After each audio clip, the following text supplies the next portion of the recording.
Olá pessoal, hoje a gente vai dar continuidade a mais uma aula desse ensino remoto. E primeiro eu queria saber como é que vocês estão, como é que estão agindo diante dessas aulas remotas. Vocês estão estudando? É importante estudar, vocês sabem disso, porque mesmo nesse período de pandemia, o tempo não para, as atividades escolares também não param e a gente tem que acompanhar esse trem que está em movimento. Então, o assunto de hoje que a gente vai estudar é fábula.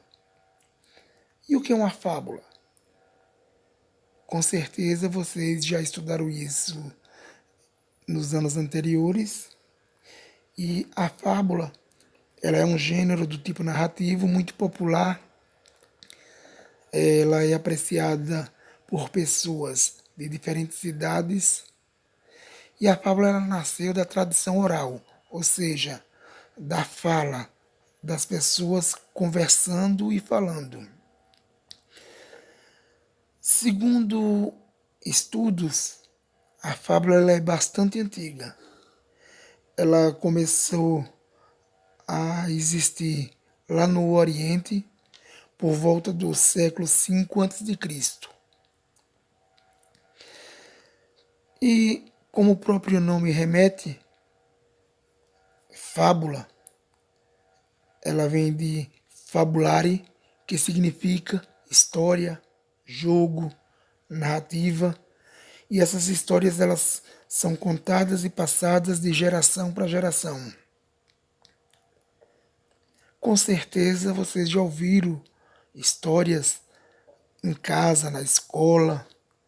Vocês já devem ter ouvido falar em algum momento de histórias curtas com personagens que são animais, animais com características especiais, que é a fala. E algumas dessas histórias bastante conhecidas, que com certeza vocês já ouviram falar, a história da cigarra e da formiga, o leão e o ratinho, a raposa e as uvas. Então, esses títulos aí que eu citei são exemplos de fábulas, que são narrativas que elas constroem um ensinamento. Por que elas constroem um ensinamento? Sempre no final de cada fábula fica uma frase de peso, uma frase que a gente chama de moral da história. Ela passa para a gente um conselho, uma dica, para que a gente possa, a partir daquela moral, a gente possa pôr em prática nas nossas vidas.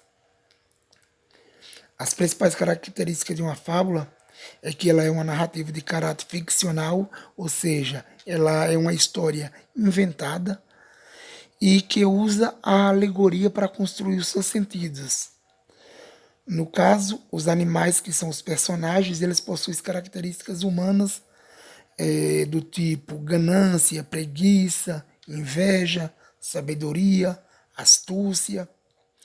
E por meio dessas características, além da fala, que é também uma característica única humana, as personagens elas vão movimentando a história, elas desenrolam a história, levando à construção do ensinamento final, como eu já citei para vocês. Considerando que a fábula ela pode ser contada oralmente, a gente sabe que existem diferentes versões de uma mesma história. Em cada país do mundo, ela tem uma maneira diferente de contar o, o ensinamento, de passar o ensinamento, com a história um pouco parecida ou próxima daquela que a gente conhece. Mas isso não quer dizer que vai comprometer a função, não. Porque a função da fábula, como eu já disse, é um ensinamento no final. Então, a função da fábula ela é levar as pessoas a refletirem sobre o comportamento que a gente tem dentro da sociedade. As fábulas elas podem ser escritas em prosas, que vocês vão estudar isso mais à frente. A prosa é textos em parágrafos, em versos. Os títulos geralmente fazem referência às personagens, o tempo e o espaço relacionam-se ao habitat delas, onde elas vivem, onde elas moram. E também na fábula a gente utiliza uma linguagem simples, objetiva e direta para facilitar o diálogo e para que a gente observe a presença do discurso direto.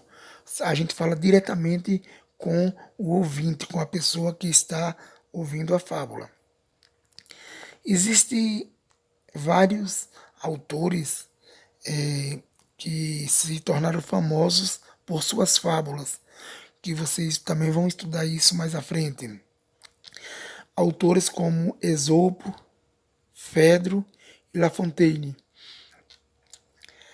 A maioria das fábulas que a gente conhece são atribuídas à autoria desses famosos aí. No Brasil, a gente tem como exemplo Monteiro Lobato e também Milor Fernandes, que eles escreveram dezenas, centenas e até milhares de fábulas, as que eles não escreveram por conta própria, eles adaptaram e deixaram aí o seu legado para que a gente possa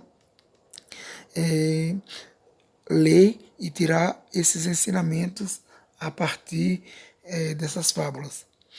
Alguns exemplos de fábulas que eu já citei para vocês: a cigarra e a formiga, a lebre e a tartaruga, a rã e o touro, a raposa e o corvo, o leão e o rato. Existem muitas outras fábulas, existem milhares que a gente vai encontrar por aí. Como a gente identifica? Toda fábula termina com uma moral da história, que vai trazer para a gente um ensinamento. Então, aí tem as atividades que eu enviei para vocês no grupo e vocês vão responder as atividades. Na atividade, a gente tem uma fábula, vocês vão ler, vocês vão interpretar, vocês vão fazer tudo o que está pedindo lá no exercício. E como já sabem, qualquer dúvida, vocês é só chamar aqui pelo contato que a gente tem, e aí a gente vai tirar as dúvidas de vocês sobre esse assunto que a gente está trabalhando nessa aula, que é a fábula. Então, tenham todos bons estudos e o link do vídeo está disponível para vocês no exercício e no grupo.